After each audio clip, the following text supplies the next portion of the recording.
الحمد لله رب العالمين، والصلاة والسلام على سيد الأنبياء والمرسلين وعلى آله وأصحابه أجمعين. أما بعد،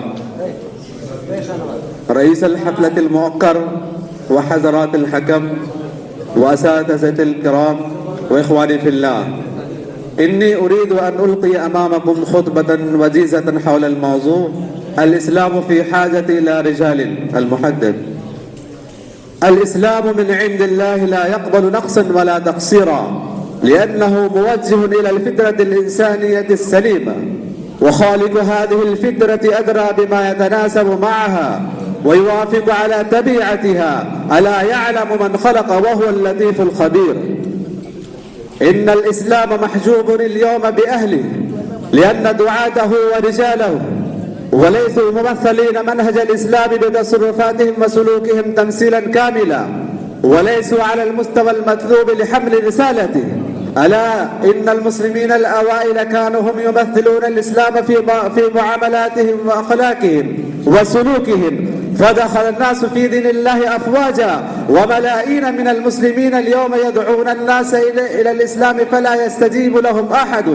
إن منابرهم مزخرفة، وإن ملابسهم مزينة، وإن وجوههم ناظرة، وإن أسباب حياتهم عالية، ولكن أخواؤهم في تمثيلهم للإسلام. وكان منبر الرسول صلى الله عليه وسلم مصنوعا من الخصب من 3 درجات، فنادى فلبت نداءه الدنيا بأسرها. فلماذا هذا التغير يا ترى؟ إن روح الإسلام لم تتغير، ولكن أهله هم الذين تغيروا. إن التناقض بين أقوالهم وأعمالهم لهو جل المصائب الكبرى، وقد أحدثنا وأجلبنا هذا التناقض البين والنفاق العملي، إلى أن أصبح سكان العالم ينظرون إلينا نظرة الاستخفاف والاستهزاء ونظرة الحقد والكراهية. وصارت حالنا كما قال الشاعر: أن اتجهت إلى الإسلام في بلد تجده قطين مقصوصا جناحاه.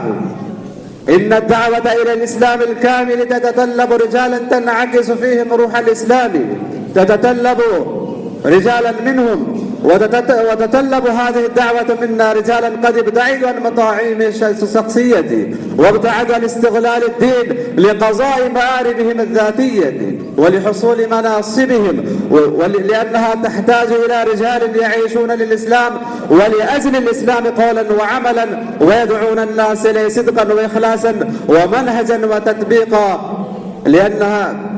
إن الداعية الذي يعيد الناس قبل أن يتعد، وإن الداعية الذي يطالب من المسلمين تمثيل الإسلام في واقع الحياة قبل أن يمثله في الدنيا قلبه له تاجر خاسر، ودعوته حرفة وكلامه تجارة يخرج من اللسان ولا يجاوز الأذان. سأل عمرو بن ذر أباه: ما لك يا أبي إذا تكلمت أبكيت الناس، فإذا تكلم غيرك لم يبكهم؟ فقال: يا بني، ليست الناس